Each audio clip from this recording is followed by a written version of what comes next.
Hello नमस्ते सभी भैया बहनों, एक बार फिर से आपका आदर्श विद्या मंदिर किस वाले के ऑनलाइन शिक्षण ऑनलाइन प्लेटफॉर्म पर बहुत बहुत स्वागत है।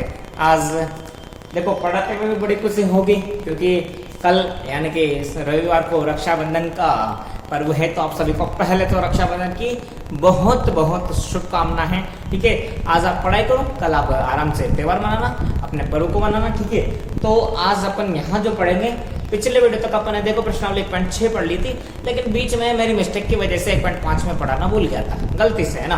अब देखो प्रश्नावली 1.5 अपन यहाँ डिस्कस कर लेते हैं।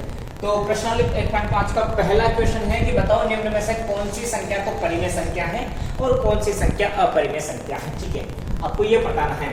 अब आप देखो, ये तो दो तो परिमेय संख्या होती है, √5 एक अपरिमेय संख्या होती है। तो कुछ बेसिक चीजें अगर आपको बताऊं कि मान के चलो, अगर अपन परिमेय संख्या में जोड़ देते हैं अपरिमेय संख्या, इससे तो आपको अपरिमेय संख्या मानना, परिमेय संख्या में अगर अपरिमेय संख्या जोड़ते हैं तो जो आंसर आता है वो आंसर आता है अपरिमेय संख्या। ठीक है, उसके बाद अगर परिमेय संख्या में से आंसर अपन माइनस करते हैं अपरिमेय संख्या को, तो आंसर आता है अपरिमेय संख्या। परिमेय संख्या को गुणा करते हैं अपरिमेय संख्या से, आंसर आता है अपरिमेय संख्या। ठीक है, और ठीक इसी प्रकार अगर परिमेय संख्या में अपन भाग लगा देते हैं अपरिमेय संख्या का, तो आंसर आता है अपरिमेय संख्या। तो इतने भी आपको नॉलेज होनी चाहिए, बिल्कुल।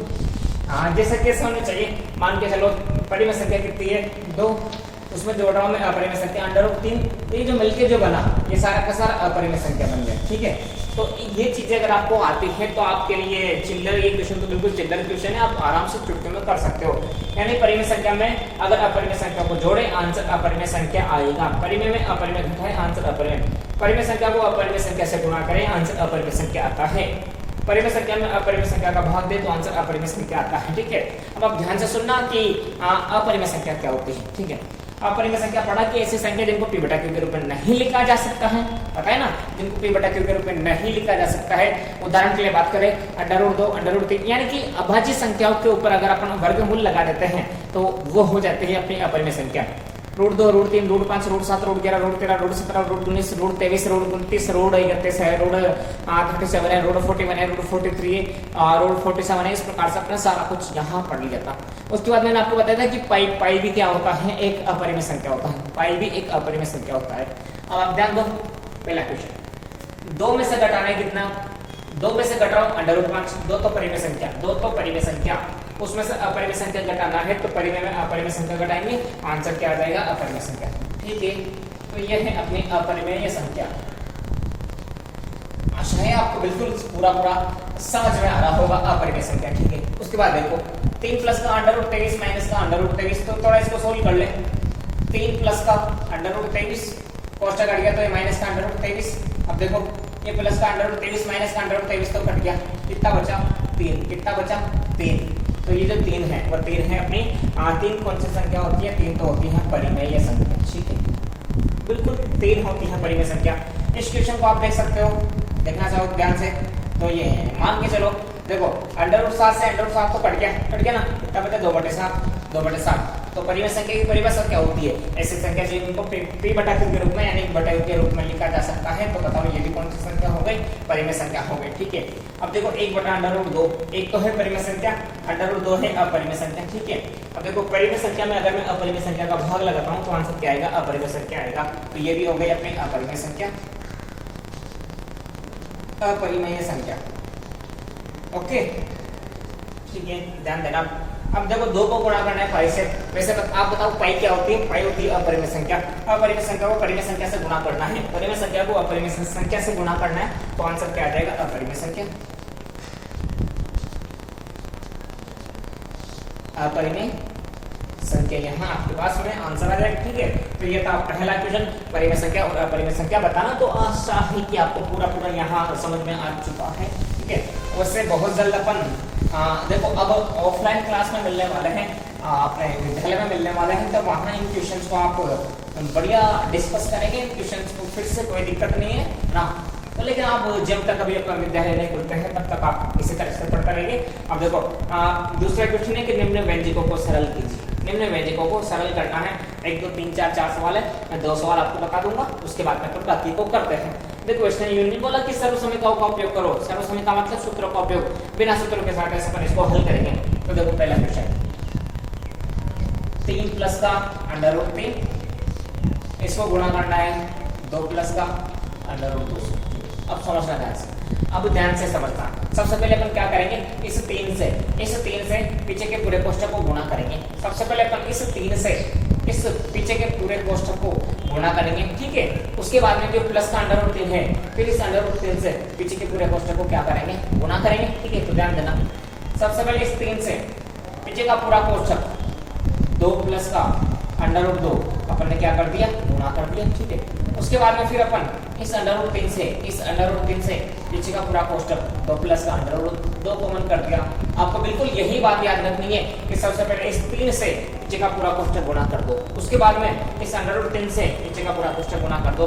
अब तो नॉर्मल प्रश्न हो गया।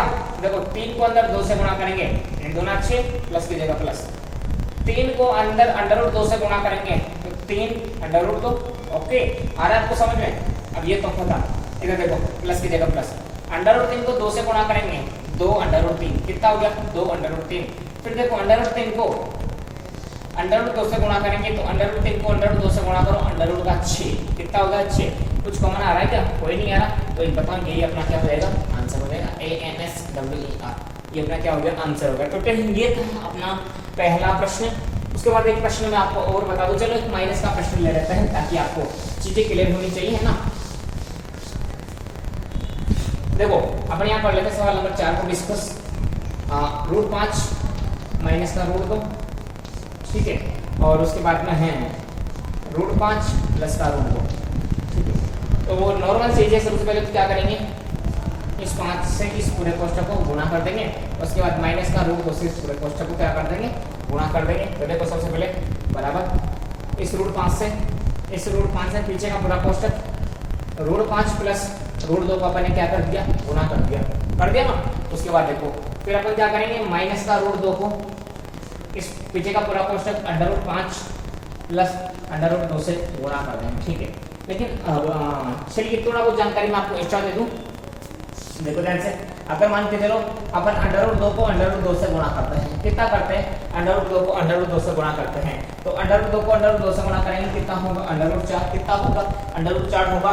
लेकिन अंडर रूट का मतलब होता है वर्गमूल, तो 4 का वर्गमूल कितना हो जाता है, 2 हो जाता है।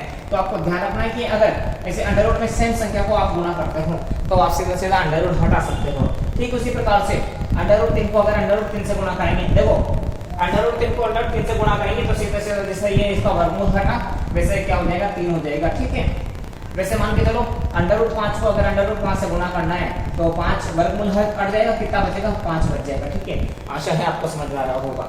उसके बाद अगर अपन अंडर रूट 7 को गुणा करते हैं अंडर रूट 7 से तो वर्गमूल हट जाएगा और कितना बच जाएगा, 7 बच जाएगा। तो आपको याद रखना है कि अंडर रूट 2 को अंडर रूट 2 से गुणा करेंगे 2 आएगा, अंडर रूट 3 को अंडर रूट 3 से गुणा करेंगे 3 आएगा, अंडर रूट 5 को अंडर रूट 5 से गुणा करेंगे 5 आएगा, और अंडर रूट 7 को अंडर रूट 7 से गुणा करेंगे 7 आएगा। कहने का मतलब अंडर रूट वाली संख्या को उसी अंडर रूट वाली संख्या से गुणा करते हैं तो वर्गमूल का चिन्ह हट जाता है, वर्गमूल का चिन्ह हट जाता है, ठीक है। अब देखो ध्यान से, वही मैं बताने वाला हूँ कि अब क्या होगा, अंडर रूट 5 को अंडर रूट 5 से गुणा करो, कितना हो जाएगा, अंडर रूट 5 को अंडर रूट 5 से गुणा करें तो वर्गमूल हट जाएगा, कितना बचेगा, 5। उसके बाद देखो इस अंडर रूट 5 को किससे गुणा करना है, अंडर रूट 2 से, तो 5 उतना कितना हो गया, 10 हो गया, तो ये हो गया अंडर रूट 10, कितना हो गया, अंडर रूट 10 हो चुका है। उसके बाद देखो ध्यान से, अब इस माइनस का अंडर रूट 2 को अंडर रूट 5 से गुणा करना है तो माइनस का अंडर रूट 10 कितना हो गया, माइनस का अंडर रूट 10 यहाँ पर हो चुका है।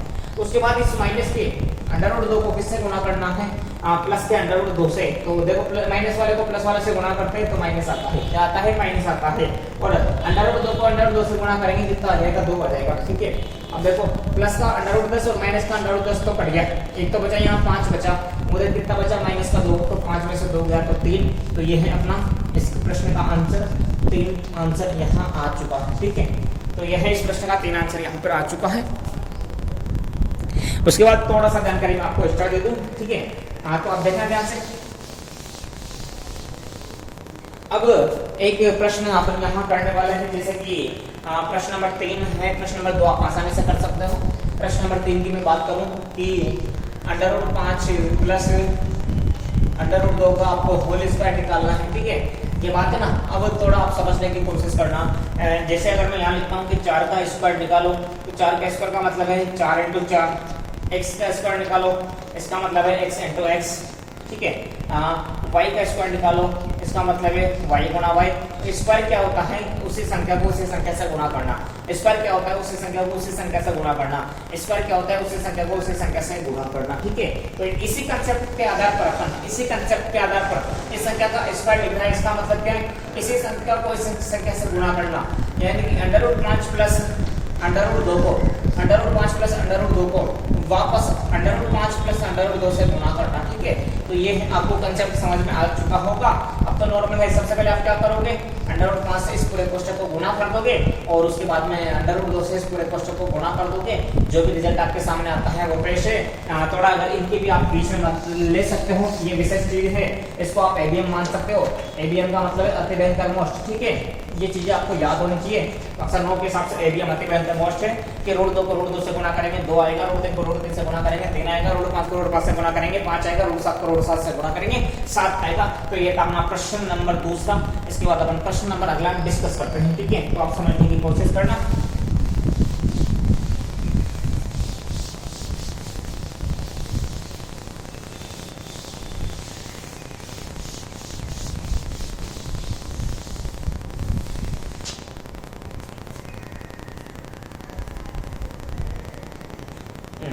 देखो, इसके बाद बात करते हैं अपन अगले प्रश्न के बारे में। तो प्रश्न नंबर 3 कह रहा है कि आपको याद होगा कि पाई को एक वृत्त की परिधि मान लीजिए C और उसके व्यास D मान लीजिए, उसके अनुपात में परिभाषित किया जाता है। यहाँ पर पाई बराबर C/D होता है। ये इस तथ्य का अंतर्विरोध करता हुआ प्रतीत होता है कि पाई अपरिमेय संख्या है। अतः इस अंतर्विरोध का निराकरण आप किस प्रकार से यहाँ पर करने वाले हैं? तो देखो, प्रश्न आपको समझने की कोशिश करना कि जैसे एक ये है अपना वृत्त है, यह है अपना एक सर्कल, इसका ये सर्कल सेंटर किया है, यानी सेंटर है, इसको बोलते हैं सर्कल। सर्कल का मतलब होता है वृत्त, ठीक है। ये इस वृत्त के चारों तरफ का जो एरिया है, ये मतलब कि जो इसका आपको बाउंड्री नजर आ रही है, इस बाउंड्री को बोला जाता है परिधि। क्या बोला जाता है? परिधि बोला जाता है, ठीक है। और उसके बाद में ये जो बीच में एक पॉइंट है उसको केंद्र बिंदु O बोलते हैं। क्या बोलते हैं? केंद्र बिंदु O बोला जाता है। केंद्र बिंदु O से इस परिधि तक की दूरी जो होती है उसको त्रिज्या बोलते हैं। क्या बोलते हैं? त्रिज्या बोलते हैं। त्रिज्या को R रेडियस से लिखा जाता है। उसके बाद में बात करें, 2 सूत्र आपके सामने याद होना चाहिए कि एक तो वृत्त की परिधि होती है। देखो, वृत्त की परिधि कितना है? वृत्त की परिधि होती है 2πr। वृत्त की परिधि कितनी होती है? 2πr, है ना। बहुत सी बार अपन ये जो सूत्र है वृत्त की परिधि, जैसा पिछली क्लास तक अपने पास एक विद्यार्थी पढ़ता था ना, वो क्या नाम है, मुकुल है ना, निहाल लाल, उसको बोलते थे कि वृत्त की परिधि 2πr, निहाल समोसे काटता है 4। कितने समोसे काटता है? 4। तो ऐसे अपन ने याद कर लिया था ट्रिक बना के, वृत्त की परिधि 2πr, समोसे काटता है 4, इस प्रकार से। अब देखो, यहाँ से यहाँ तक की ये दूरी त्रिज्या है, लेकिन अगर इसको भी इधर मिला देते हैं तो इधर भी त्रिज्या हो गई। तो एक त्रिज्या दो त्रिज्या मिला के व्यास बन जाता है। क्या बन जाता है? व्यास बन जाता है। तो देखो, जो वृत्त का व्यास होता है, ये जो वृत्त का जो व्यास होता है, ये जो वृत्त का व्यास है, ये है 2 गुना त्रिज्या। क्या है ये? 2 गुना त्रिज्या है, ठीक है। यानी कि 2r है, ठीक है। 2r ये बात बोला जाता है। अब उसके बाद में अगर बात करें, मान के चलो अगर मैं वृत्त की परिधि भाग लगाऊं वृत्त के व्यास का, देखो वृत्त की परिधि का सूत्र कितना है? 2πr। वृत्त के व्यास का सूत्र कितना है? 2r। 2 से 2 कटा, r से r कटा, क्या बच गया? पाई बच गया। क्या बच गया? पाई बच गया। जबकि वृत्त की परिधि को लिखा जाता है C से और वृत्त के व्यास को लिखते हैं D से। तो देखो, पाई बराबर C/D, ठीक है। पाई बराबर C/D। जबकि यूं देखो, क्या अपन ने पाई को C/D बटे के रूप में लिख दिया था? D/Q के रूप में आ रहा, नहीं आ रहा? इसका मतलब क्या है? इसका मतलब पाई को होना चाहिए परिमेय संख्या। क्या होना चाहिए? परिमेय संख्या होना चाहिए। पाई को होना चाहिए परिमेय संख्या, ठीक है। जबकि पाई वास्तव में होता क्या है? पाई वास्तव में होता है अपरिमेय संख्या। तो ये जो प्रश्न बना, अब ये तो दिमाग खराब कर दिया इसने तो। ये देखो, यहाँ तो पाई बटे के रूप में आ रहा है, इसका मतलब पाई को परिमेय संख्या होना चाहिए। लेकिन मैंने जब आपको अपरिमेय संख्या की परिभाषा पढ़ाई था उस समय बताया था कि पाई होती है अपरिमेय संख्या। अब ये चक्कर क्या है? तो C होती है वृत्त की परिधि। क्या होती है? C वृत्त की परिधि। D होता है वृत्त का व्यास। तो आप देखना, जैसे कोई भी मान के चलो, मैं अपना स्केल में यहाँ पर 0 लिखा हुआ, इधर मान के चलो 10 लिखा हुआ है, बीच में जैसे ये 1 है, या 2 है या 3 है या 4 है, ये 5 है और ये 6 है, इस प्रकार से बात करते हैं। ठीक है, अब इसमें होता क्या है, जैसे मुझे मान के चलो ये वृत्त की परिधि C नापने हैं, तो आज हमने बता दें कि वृत्त की परिधि कितनी है, 2 है। लेकिन कोई भी संख्या पूर्ण रूप से लगभग 2 के पास में नहीं होती है, वो कुछ इस प्रकार से होती है 1.9999999, यानी कि वो लगभग 2 के पास में होती है, तो उसको परिमेय संख्या मान लेते हैं। तो कोई संख्या जैसे 1.999 डॉट डॉट डॉट अगर इस प्रकार से आ गया तो ये संख्या हो गई आसान, यहाँ बीच में संख्या भी बदल सकती है ना। तो कहने का मतलब यूँ है कि जरूरी नहीं कि इसमें ये C और D दोनों परिमेय संख्या है। तो जैसा इन्होंने पीछे मतलब ये संख्या वास्तव में अपरिमेय संख्या होती है, C और D परिमेय संख्या नहीं है। C और D वास्तव में देखा जाए तो अपरिमेय संख्या है, लेकिन वो लगभग परिमेय संख्या मान ली जाती है, इतना पास है ना। जैसे 1.999 इस प्रकार से संख्या आती जाएगी तो उसके लगभग 2 के मान लेंगे, अब 2 परिमेय संख्या हो जाती है ना। तो यानी इन्होंने जो लिख के बता रखा है वो मैं आपको पढ़ के बता देता हूँ, है ना। यह है प्रश्न 1.5 का सवाल नंबर 3 है। देखो इन्होंने पीछे भी इसी फॉर्म में शायद आंसर दे रखा होगा जैसे मैंने आपको बोल के बताया, है ना। देखो इसका यूँ कह रहा है कि इसका कोई अंतर विरोध नहीं है। ध्यान रहे कि जब भी कभी भी एक स्केल या किसी अन्य युक्ति से लंबाई को मापा जाता है तब आपको केवल एक सन्निकट परिमेय मान प्राप्त होता है, सन्निकट परिमेय मान। जैसे ये है इतने सारी संख्या, तो इसका सन्निकट कौन है, 2, तो 2 परिमेय मान के बराबर मान ली जाती है ना। अतः आप ये अनुभव ही नहीं कर पाते कि C या D अपरिमेय है, इसका मतलब आप इस C और D का पता ही नहीं लगा पाएंगे कि वास्तव में ये अपरिमेय संख्या, आपको ये परिमेय संख्या बनती हुई नजर आएगी। ठीक है, तो ये था अपने किताब में से लिख लेना इसका आंसर, तो थोड़ा बेसिक जानकारी के लिए आपको बता दिया। और इसके बाद अपन अगला क्वेश्चन यहाँ डिस्कस करते हैं। देखो आज अपन ये प्रश्नावली यहाँ पूरी करने वाले हैं ताकि अपन जब भी मिले अगली बार अपन प्रश्नावली 2.1 की शुरुआत के साथ मिलेंगे, है ना। तो देखो मैं आपको बता दूं कि सवाल नंबर 4 है, संख्या रेखा पर √9.3 को निरूपित करो। अभी ना तो मेरे पास में है यहाँ ये क्या बोलते हैं इसको, चादर प्रकार कुछ है अलग रखा हुआ है, लेकिन इस सवाल को अपन क्लास में डिस्कस करेंगे। जब अपन ऑफलाइन मिलेंगे उस समय अपन इस सवाल को वहाँ डिस्कस कर लेंगे, उसमें आपको बढ़िया समझ में आएगा। नहीं तो मैं बोर्ड पर चित्र बना दूंगा, आप बनाओगे नहीं, तो ऐसा नहीं होना चाहिए। सवाल नंबर 5 करते कि निम्नलिखित हरों का परिमेयकरण करो। सवाल नंबर 5 है कि जो सवाल है उसके हरों का परिमेयकरण करना है। हरों का क्या करना है, परिमेयकरण करो। ठीक है, हरों का करो, परिमेयकरण करो। ठीक है, ये प्रश्न है। अब परिमेयकरण का मतलब क्या है, मैं आपको थोड़ा सा पहले सवाल लिख के बता दूं। देखो पहला सवाल तो अपन लेंगे 1/√2 का, है ना, और उसके बाद में दूसरा सवाल अपन लेंगे यहाँ पर 1/√7 माइनस √6 का लेंगे। सवाल नंबर 3 अपन यहाँ पर लेंगे 1/√5 प्लस का √2 का। सवाल नंबर 4 अपन यहाँ पर लेंगे 1/√7 माइनस 2 का। ठीक है, अब इसका हर का क्या करना है, परिमेयकरण। हर का परिमेयकरण करो, हर का परिमेयकरण करो। देखो ये तो है अपना अंश और ये है अंश, अंश। देखो यहाँ हर में कितना आ रहा है, √2, जो कि क्या होता है, अपरिमेय संख्या, जो कि क्या होता है, अपरिमेय संख्या। तो इस अपरिमेय संख्या को बदल के किसमें बदलना है, परिमेय संख्या में। इसे प्रक्रिया को बोला जाता है परिमेयकरण करना। क्या बोला जाता है, परिमेयकरण करना। सवाल नंबर 1/√2। अब इसका परिमेयकरण करने के लिए मुझे क्या चाहिए, नीचे परिमेय संख्या लाना है। नीचे क्या लाना है, परिमेय संख्या, जबकि नीचे आ क्या रहा है, अपरिमेय संख्या है। अब इस अपरिमेय संख्या को परिमेय संख्या से अगर मैं बनाना चाहूँ तो देखो यहाँ √2 है, तो अगर ऊपर नीचे √2 से गुणा करूँ तो नीचे 2 बन जाएगा ना। तो देखो अंश व हर को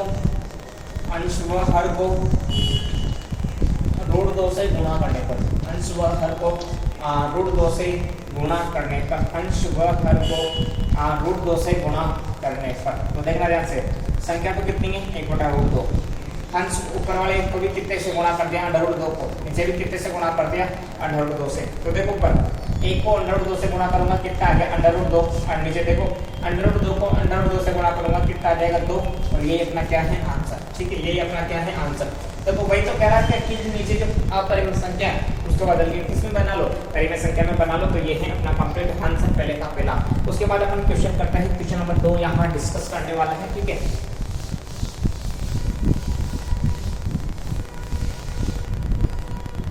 उसके बाद आपको क्वेश्चन नंबर 2 है 1/√7 माइनस का √6, 1/√7 माइनस का √6। तो ये वाला थोड़ा सा कंसेप्ट बदल गया, लेकिन इसको आपको याद रखना है।